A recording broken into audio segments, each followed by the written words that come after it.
Zindabad, Zindabad, Zindabad. UPPL, long live, long live, long.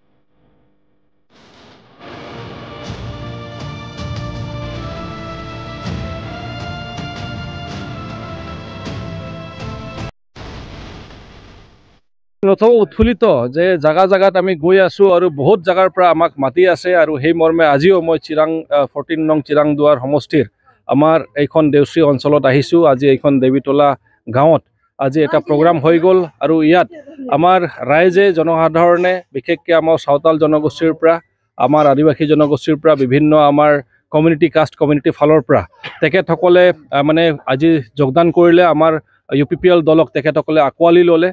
তেখেতসকলৰ এটাই কথা যে UPPL দলে যি ধৰণে কাম কৰি আছে, প্ৰমোদ বড়ো ডাঙৰীয়াৰ নেতৃত্বত যি ধৰণৰ এতিয়া আমাৰ বড়োলেণ্ডত আমাৰ BTRত শান্তি আহিছে, এটা সমন্বয়ৰ পৰিৱেশ আহিছে, সেইটোক সন্মান জনাইছে। লগতে বিভিন্ন জাতি জনগোষ্ঠীক যি ধৰণে সন্মান জনোৱা হৈ আছে, সকলো জাতি জনগোষ্ঠীৰ কথা চিন্তা কৰা হৈ আছে, সকলো জাতি জনগোষ্ঠীক যিটো মৰ্যাদা দি আছে এই দলটোৱে এই চৰকাৰটোৱে দি আছে, সেইকাৰণে তেখেতসকলে ভাল পাইছে। আৰু লগতে এতিয়া যিটো উন্নতিৰ কাম আৰম্ভ হৈছে আমাৰ বিশেষকৈ BTRত প্ৰমোদ বড়ো ডাঙৰীয়াৰ নেতৃত্বত, অসমত আমাৰ ডক্টৰ হিমন্ত বিশ্ব শৰ্মা ডাঙৰীয়াৰ নেতৃত্বত আৰু কেন্দ্ৰীয়ত আমাৰ যিটো প্ৰধানমন্ত্ৰী আছিল নৰেন্দ্ৰ মোদী ডাঙৰীয়া আৰু তৃতীয়বাৰৰ কাৰণে যি আকৌ প্ৰধানমন্ত্ৰী হ'বলৈ গৈ আছে তেখেতৰ নেতৃত্বত যি ধৰণে আমাৰ দেশখন আগবাঢ়ি আছে, সকলো কথা এতিয়া জল পট স্পষ্ট হৈ গৈছে। সাধাৰণ ৰাইজবিলাকেও গম পাইছে। ছ'চিয়েল মিডিয়াৰ যুগ হৈ সকলোৱে মোবাইলত চাই তেখেতসকলে ভাল পাইছে। আৰু আজি আমাৰ যিটো ইয়াত সমৰ্থিত প্ৰাৰ্থী NDAৰ সমৰ্থিত প্ৰাৰ্থী UPPL দলৰ ট্ৰেক্টৰ চিহ্নৰ যি প্ৰাৰ্থী জয়ন্ত বসুমতাৰী ডাঙৰীয়া, তেখেতৰ সমৰ্থনত এতিয়া ৰাইজ স্বতঃস্ফূৰ্তভাৱে তেখেতসকলে ওলাই আহি আছে আৰু তেখেতসকলে অপেন সমৰ্থন জনাই আছে। সেইটো আমাৰ কাৰণে সুখবৰ। আৰু নিশ্চিতৰূপে ইয়াৰ পৰাতো আমাৰ কেণ্ডিডেট যিজন প্ৰাৰ্থী ট্ৰেক্টৰ চিহ্ন বা আমাৰ জয়ন্ত বসুমতাৰী ডাঙৰীয়া NDAৰ প্ৰাৰ্থী UPPL দলৰ প্ৰাৰ্থী তেখেতটো জিকিব, এইটো নিশ্চিত। কিন্তু আমি বহুত ব্যৱধানত ইয়াৰ পৰা জিকিম, প্ৰায় 2.5 পৰা 3 লাখৰ ব্যৱধানত জিকিম, এইটো অলমষ্ট নিশ্চিত হৈ গৈছে। হাগ্ৰামা মহিলাৰীয়ে অভিযোগ কৰিছে যে প্ৰমোদ বড়ো ছাৰে কাম কৰিব নাজানো, খাব সেই চিন্তা কৰে জানো, এনেকুৱা মন্তব্য ৰাখিছে। এতিয়া আপোনালোকে যিটো অডিট ৰিপৰ্ট, যিটো আমি আমাৰ চৰকাৰ অহাৰ পিছত যিটো আমি অডিট কৰালোঁ, সেই অডিট ৰিপৰ্টত যে 3000 কোটি টকাৰ যে এটা ঋণ আমাৰ চৰকাৰৰ তাত থৈ গ'ল আৰু সেই 3000 কোটি পইচা নোহোৱাকৈ যে তেখেতসকলে মানে কণ্ট্ৰেক্টৰবিলাকক কাম কৰিবলৈ দিলে, কণ্ট্ৰেক্টৰবিলাক এতিয়া হাবাথুৰি খাব লগা হৈ আছে, তেখেতসকলে মানে পইচা পোৱা নাই। তো তেনেকুৱাকৈ মানে বহুত মানে অসুবিধাত পৰিছে, বিপাঙত পৰিছে। আৰু সেই 30,000 কোটি টকাত আমি ওলাইছোঁ যে প্ৰায় 15,000 কোটি টকা, প্ৰায় 50% টকাই মানে আত্মসাৎ কৰিবলৈ যত্ন কৰিছিল। সেই টকাখিনি মানে কোনো হিচাপ কিতাপ নাই, ক'ত ৰাস্তা বনিছে, ক'ত খৰচা কৰিছে, ক'ত ছাপ্লাই দিছে, এইবিলাক কোনো তথ্যই নাই। তো সেইবিলাক তেখেতসকলে ৰাইজৰ পইচা যে তেখেতসকলে আত্মসাৎ কৰিব বিচাৰিছিল, সেইটোৰ তথ্য অলৰেডি প্ৰমাণ আছে।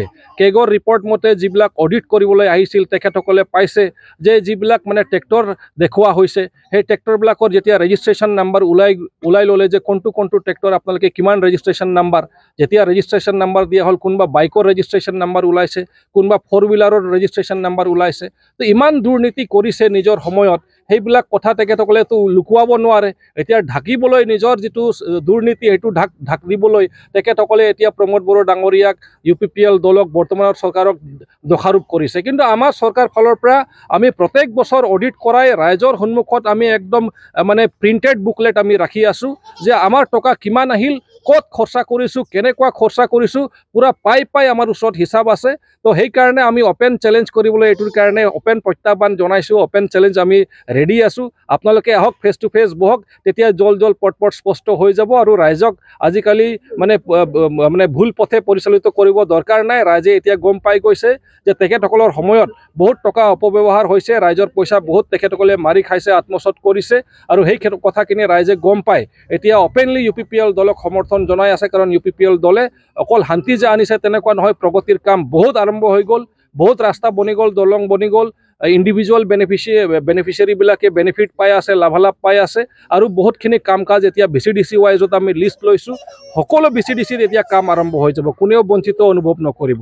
তো ধুনীয়া কাম কাজ হৈ আছে, ৰাইজে চাই আছে আৰু সেইটো মানে তেখেতে যিটো অভিযোগ সেইটো কমপ্লিটলি মিথ্যাচাৰ, কমপ্লিটলি তেখেতসকলে নিজৰ মানে দোষাৰোপটোক নিজৰ দোষটোক ঢাকিবলৈহে তেখেতসকলে তেনেকুৱা কথা কৈ আছে। জয়ন্ত বসুমতাৰী কিমানমান পাৰ্চেণ্ট জিকি যাব?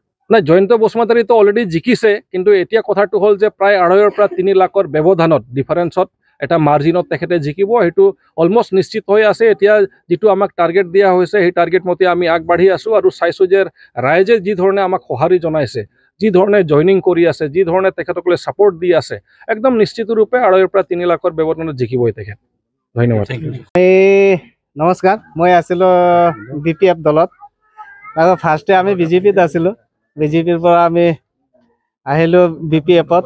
বেছি দিন হোৱা নাই অৱশ্যে, BPFত 7-8 মাহমান হৈ গ'ল। তো তাৰ পৰা আমি BPFত আমি ডিষ্ট্ৰিক্ট অৰ্গেনাইজিং ছেক্ৰেটাৰী আছিলোঁ। তাৰ পৰা আমি আৰু গুচি আহিলোঁ UPPL দলত। আজি মোটামুটি 70-75 জনমান হ'ব। তো আমাৰ নিজৰ বংশধৰে হয়, বেলেগ ইয়াতে নাই আৰু আমি অহা মতলবটো এনেকুৱা হ'ল, তো আমি 30 বছৰ আমি সংগ্ৰাম কৰিছিলোঁ। আমাৰ অস্ত্ৰ সংগঠন অভাৰ আৰু আণ্ডাৰৰ মিলি মানে কৰিছিলোঁ।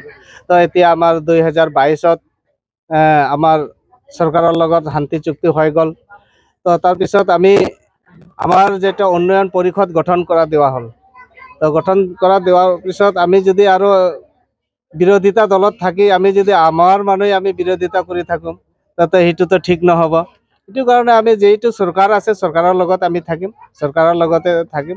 আৰু আমি চৰকাৰ এই কাৰণে আমি UPP দলত আমি আজি যোগদান কৰিলোঁ। বৰ্তমান চৰকাৰ ভালেই চলি আছে, আমি কাম কাজ আমি দেখিছোঁ, কিন্তু আমাৰ দেউশ্ৰী এলেকাত যদিও হোৱা নাই, কিন্তু আমাৰ কাৰ্যকৰ্তা এনেকুৱাই আছে, সেইটো কাৰণে আমাৰ ইমান কাম হোৱা নাই। তো বেলেগ চাইডত আমি দেখিছোঁ বহুত কাম আগবাঢ়ি আছে, আমাৰ ইয়াতেহে কাম ইমান হোৱা নাই। তো সেইটো কাৰণে আমাৰ চৰকাৰতো এইটো দোষ নহয়, এইটো হ'ল আমাৰ যিখিনি আমাৰ ইয়াত কাৰ্যকৰ্তা আছে সেইবিলাকেৰো দোষ। তো এইটো কাৰণে আমি দেখিছোঁ, নিশ্চয় আমি আগবাঢ়ি আহিলে, আমি চৰকাৰৰ ফৰত আমি থাকিলে নিশ্চয় আমাৰ ইয়াত এৰিয়াত আমাৰ আৰু উন্নয়ন হ'ব, ভালকৈ উন্নয়ন হ'ব। আমি বিৰোধ কৰি থাকিলেতো নহ'ব। তো সেইটো কাৰণে আমি আশা। 7-8 মাহ BPF দলত থাকিছে, BPF দলৰ যি পৰিস্থিতি কেনেকুৱা আছে? এইটোতো তেনেকুৱা নহয়, আৰু যিমানখিনি আমাৰ কিবাটো আমাৰ চিষ্টেম হিচাপত আমাৰ এটা পাৰ্টি চলাব লাগে, সেই চিষ্টেমটো নাই ইহঁতৰ। মানে যাৰ যি মতে চলি থাকিব লাগে সেইমতে চলি আছে, মানে এটা চিষ্টেমে নাই। মানে আমি ইমান দিন হৈ গ'লো, মোক এনেকুৱা ৰেচপেক্ট দিয়া নাই ডিষ্ট্ৰিক্টত। এদিনো মই ডিষ্ট্ৰিক্টৰ অৰ্গেনাইজিং ছেক্ৰেটাৰী হিচাপত মোক দিছে, এদিনো এক্সিকিউটিভ মিটিঙত মোক মতা নাই। তো মই যেটা পাৰ্টিৰ নিৰ্দেশত আমি যেনেকুৱা মোক দায়িত্ব দিব সেই মৰ্মে আমি কাম কৰি আহিম। তো মই আজি নহয়, আজি বহুত বছৰ মই পাৰ্টি হিচাপতে কাম কৰি আহিছোঁ, আৰু সেই হিচাপত মোৰ ইণ্টাৰেষ্টো আছে। তো মই যেনেকুৱা মোক দায়িত্ব দিব সেই হিচাপত তো মই কাম কৰি যাম। আৰু নিশ্চয় মোৰ আশা আছে, মানে UPP দল নিশ্চয় মই আগত মানে লৈ যাম বস্তু কিবাটো, পাৰ্টিৰ কিবা কাম কাজটো। मोनसे गोजोनथाव खौरां, नोंथाङा नोंथांनि न'खौ समायना रमायना जोंख्लाब माख्लाब खालामनो गोसो दं नामा?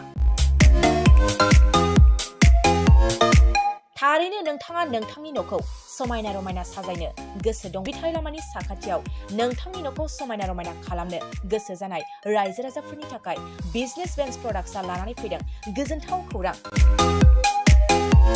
पलिग्रेनाइट, WPC एबा PVC, wooden flooring, wallpaper, steel roofing, soffit ceiling बायदि गाबनि न' साजायग्रा खम बेसेनावनो नोंथांमोना बायनानै लांफैनो हागोन। बेनि अनगायैबो नोंथाङा गोबां बाथ्रा मिथिनो थाखाय नैबे 8474015053 जानबुं नम्बरनि गेजेरजों नोंथाङा फन खालामनानै मिथिनो हागोन।